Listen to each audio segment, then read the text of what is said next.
Some of the most recognizable Scotch whiskies on American shelves are built on reputations that no longer match what's in the bottle. Same distilleries, same warehouses, same production shortcuts, different labels, different prestige stories, very different prices. That $90 Scotch you bought last weekend wasn't expensive because it was exceptional. It was expensive because the name on the bottle told you it was. The tradition printed on the label was refined by marketing teams, not preserved by time. Ownership changes, cost-cutting, and modern production decisions quietly reshaped what you're actually drinking. Some brands reduced aging while raising prices.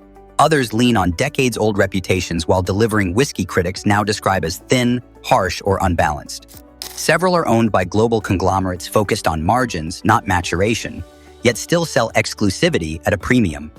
The Scotch industry runs on manufactured prestige. Reputation often matters more than what's in the glass, and price is no longer a reliable signal of quality. Scotch prices in the US have climbed steadily over the past decade. Everyday drinkers now spend $70 to $100 expecting depth and character, and too often walk away disappointed. Most people aren't buying better Scotch, they're buying the story around it. This is what the label doesn't tell you. Johnnie Walker Black Label, Scotland. Formal occasions, black tie dinners, airport duty-free shelves glowing under white light. A label designed to signal confidence, status, and good taste without explanation. This is the Scotch people choose when recognition matters more than discovery. The image sold millions of bottles. The experience delivers far less. Johnnie Walker Black Label built its authority on consistency, not character. It isn't crafted to surprise or evolve. It's engineered to offend no one. A blended Scotch assembled for global scale, tuned to remain smooth, restrained, and safely familiar across millions of pours. That restraint defines the glass. A faint wisp of smoke appears, followed by muted sweetness that fades quickly. Nothing collapses. Nothing blooms. The flavor never demands attention, then disappears before it earns it. Ownership didn't dilute this approach. It perfected it. As part of a global spirits empire, Black Label exists to perform reliably in hotel bars, business dinners, and airline lounges. It's poured neat out of habit, over ice for politeness, or lightly mixed when curiosity isn't the goal. Premium pricing suggests depth. The liquid delivers caution. This is Scotch built for image, not impact. Tradition over personality, reputation over presence. That's why, in a ranking based on value and flavor authority, it lands near the bottom. Recognizable, respectable, replaceable. The next brand doesn't just play it safe, it sells a story that never existed at all. The famous grouse, Scotland, supermarket shelves, family dinners, home bars stocked for convenience, not celebration. A bottle designed to feel familiar, dependable, and quietly respectable. The kind of Scotch you buy without thinking too hard about it. The branding suggests tradition and quiet confidence. The experience delivers routine. The famous grouse built its reputation on approachability, not distinction. It isn't meant to stand out or challenge the drinker. It's engineered to blend in. A mass-market Scotch tuned for consistency, ease, and broad acceptance rather than depth or personality. In the glass, that intent is obvious. A soft sweetness appears first, followed by a mild grain note that feels thin instead of layered. The texture is light, the finish brief. Nothing collapses, but nothing develops either. The flavor passes like background noise you stop noticing almost immediately. Most bottles are poured casually, mixed with soda, served over ice, or shared in social settings where the drink is secondary to the moment. It exists to fill a glass, not to create one. The marketing leans on heritage and comfort. The liquid delivers predictability. Widely available, easygoing, forgettable. This is Scotch built for routine, not curiosity. Familiarity over flavor, comfort over character. That's why, in a ranking based on flavor presence and impact, it settles firmly in the lower half. At least this bottle never pretended to be more than it is. The next brand sold a much bigger story and couldn't back up a single word of it. Monkey Shoulder. This bottle shows up where modern whiskey culture meets casual confidence. Urban cocktail bars, exposed brick backdrops, and shelves curated for approachability rather than tradition. It's often associated with bartenders, late evenings, and a younger crowd looking for something stylish without ceremony.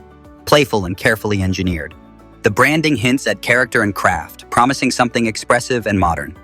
The first sip, however, reveals a profile designed to offend no one, smoothing every edge until personality feels pre-approved. There's a creamy sweetness up front, followed by a soft citrus note that drifts by without weight. The texture is rounded and polite, the finish short and clean, leaving the impression of something built to mix rather than linger. Most of its life is spent in cocktails, stirred, shaken, or stretched with ice, chosen for reliability rather than contemplation. It works best when blended into something else. To its credit, it's approachable and consistent. Culturally, it represents design over depth, accessibility over individuality. That's why, in a ranking focused on character and lasting flavor, it lands in the lower tier. Cutty Sark Prohibition Edition. This bottle often finds itself in lively settings, rooftop bars, energetic home gatherings, and cocktail shakers across the country. It carries an aura of rebellion, a nod to the Prohibition era, promising boldness and punch where energy and flair matter more than subtlety. Lively but shallow. The label suggests a daring, high-proof experience, yet the sip doesn't fully deliver the promised intensity. It hits with confidence at first, then quickly retreats into predictable sweetness. Bright notes of caramel and grain arrive immediately, followed by a fleeting warmth that disappears almost as soon as it reaches the palate. The mouthfeel is light, the finish brisk, leaving only a memory of what could have been a bolder impression. It's mostly enjoyed in mixed drinks, highballs, fizzy cocktails, or as a barroom companion, rarely chosen for contemplative sipping. To its credit, it's spirited and bold enough to stand out in a crowd. Culturally, it reflects energy over nuance, flash over substance. That's why, in a ranking based on lasting flavor and impact, it sits closer to the bottom. Black and white blended Scotch. This bottle has long been a quiet presence in pubs, small-town bars, and modest home collections. It's the kind of Scotch people grab when price matters more than prestige. A familiar companion for those who want something safe and uncomplicated on the shelf. Simple and unremarkable. The reputation suggests reliability and tradition, but the taste rarely leaves an impression. What appears classic and trustworthy on the label turns thin and fleeting in the glass.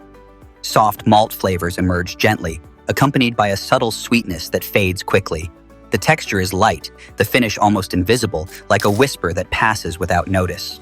Most pours happen in casual settings, poured over ice, mixed with cola, or sipped when convenience outweighs curiosity. To its credit, it's affordable and predictable. Culturally, it represents consistency over character, familiarity over depth. That's why, in a ranking focused on flavor impact and lasting impression, it lands near the lower end. Glenmorangie Original 10-Year. This single malt is often found in refined settings, quiet lounges, tasting rooms, and shelves curated for approachable luxury. It carries an air of elegance, associated with subtlety, lightness, and the promise of a sophisticated yet accessible Scotch experience. Delicate and inviting. The label suggests refined complexity, and for once, the sip mostly lives up to that expectation. Its gentle profile whispers rather than shouts, offering grace over boldness. Floral notes open first, mingling with soft vanilla and a touch of citrus, leaving a smooth, airy texture. The finish is clean and lingering, like sunlight filtering through a calm morning. It's best enjoyed neat or with a splash of water, savored slowly rather than masked in cocktails. To its credit, it balances elegance and approachability, offering a high-quality experience for the price. Culturally, it represents refinement without pretense, a Scotch where lightness doesn't mean compromise. That's why, in a ranking centered on flavor and value, it comfortably rises above many overhyped bottles. Aberlour 12-Year-Old. This bottle carries the aura of quiet sophistication, appearing in cozy whiskey bars, intimate dinners, and curated home collections. It's often chosen by those who seek richness and warmth without flashy marketing, a single malt known for character rather than ubiquity. Rich and surprisingly commanding, the name promises depth, and the pour delivers it with subtle authority. Each sip reveals layers that many pricier bottles struggle to match, creating a sense of discovery in a familiar glass. Sherry sweetness greets the palate first, followed by hints of dried fruit, warm spices, and a gentle oak finish that lingers. The texture is rounded and inviting, leaving a satisfying warmth that calls for another sip. It's typically enjoyed neat or with a splash of water, treasured by those who savor whiskey for flavor rather than status. To its credit, it balances complexity and approachability beautifully. Culturally, it represents substance over style, rewarding those who take their time. That's why, in a ranking focused on flavor and value, it ranks among the top performers. Glenmorangie 12-Year. This single malt often appears in relaxed tasting rooms, local bars, and modest home collections, appealing to those seeking approachable Scotch without fanfare. It carries a quiet reputation for gentle character and reliability, the kind of bottle that doesn't demand attention but quietly delivers comfort. Soft and unassuming. The label suggests a delicate balance, and the taste aligns with that promise. It charms rather than surprises, offering a soothing experience for those who prefer subtlety over drama. Floral notes drift lightly at first, followed by soft caramel sweetness and a smooth, clean finish that fades gently. The texture is mellow, leaving a quiet warmth rather than a bold statement. It's typically enjoyed neat, over ice, or in casual mixed drinks, favored more for habit and accessibility than adventurous tasting. To its credit, it's affordable, consistent, and easygoing. Culturally, it represents calm reliability, a bottle chosen for comfort over flair. That's why in a ranking focused on flavor, impact, and value, it sits comfortably in the mid-tier. Dewar's, white label / 12-year blended. This Scotch has long been a familiar companion in bars, lounges, and family gatherings. It's poured at celebrations, sipped at dinners, and stocked on home shelves where dependability and tradition matter more than flash. Its name carries a sense of classic reliability, instantly recognizable across generations. Smooth but forgettable. The label promises harmony and richness, yet the sip rarely rises above safe and pleasant. It glides across the palate without demanding attention, reliable, yet unremarkable. Honeyed sweetness leads the flavor, followed by gentle malt and a soft, short finish that drifts away quietly. The mouthfeel is light, the experience unobtrusive, like music that blends into the background. It's most often poured neat, over ice, or in casual mixed drinks, chosen more for routine than for discovery. To its credit, it's balanced and widely accessible. Culturally, it embodies tradition over excitement, familiarity over character. That's why in a ranking focused on flavor, impact, and lasting impression, it lands in the lower half. Glenfiddich 12-year-old. This single malt has become a staple in whiskey bars, gift shops, and home collections worldwide. Its presence signals reliability and approachability, often chosen by those new to Scotch or seeking a recognizable, crowd-pleasing option. It's tied to casual sophistication rather than adventurous exploration. Fruity and broadly safe. The label suggests character and complexity, but the first sip leans toward predictability. Its profile delivers balance without surprises, offering comfort over boldness. Light pear and apple notes arrive first, followed by gentle malt sweetness and a clean, short finish that fades without leaving much trace. The texture is smooth, approachable, and easy on the palate. Most pours occur neat, with a splash of water, or in light cocktails, favored more for reliability than for daring flavor. To its credit, it's consistent and widely accessible. Culturally, it represents safety and broad appeal over risk or individuality. That's why in a ranking built around lasting flavor and impact, it sits in the mid-tier. Label 5 Classic Black. This Scotch quietly occupies supermarket shelves, neighborhood liquor stores, and modest home bars. It's often chosen by price-conscious drinkers seeking something dependable, a blend that doesn't demand attention, but quietly fills the need for a decent, approachable Scotch, affordable and mild. The label suggests a subtle peatiness and smooth balance, but the sip leans towards simplicity. It hints at depth, yet never quite asserts itself, remaining safe and unassuming. Caramel sweetness emerges first, joined by a faint whisper of peat, and the finish drifts away lightly, leaving a gentle warmth that lingers just enough. The texture is soft and drinkable, never challenging the palate. Most pours are casual, over ice, in mixed drinks, or simply as a budget-friendly everyday option. To its credit, it's reliable and accessible for newcomers. Culturally, it represents practicality over flair, convenience over character. That's why in a ranking focused on flavor and value, it lands in the lower mid-tier. Speyburn Braden Auroch. This Highland single malt often appears in specialty liquor stores and carefully curated home bars. It's chosen by those seeking something approachable yet flavorful, a hidden gem for drinkers willing to explore beyond the usual shelves. Its presence suggests curiosity and value over brand fame.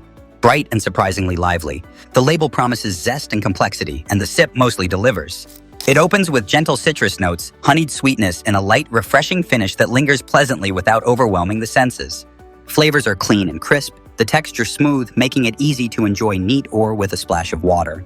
It rarely ends up in cocktails, reserved instead for those who appreciate subtle Highland character. To its credit, it's affordable, flavorful, and approachable, offering quality that punches above its price. Culturally, it represents exploration and discovery over mass-market familiarity, a reward for those willing to seek it out. That's why, in a ranking focused on flavor, value, and lasting impression, it earns a top-tier spot, a rare budget Scotch that truly impresses. As the glass is empty and the labels fade from memory, it's clear that price rarely guarantees pleasure. Some familiar names fall short, while unexpected gems quietly steal the spotlight. Whiskey isn't just a drink, it's an experience, a story in every sip, rewarding those willing to look beyond reputation and explore flavor for themselves.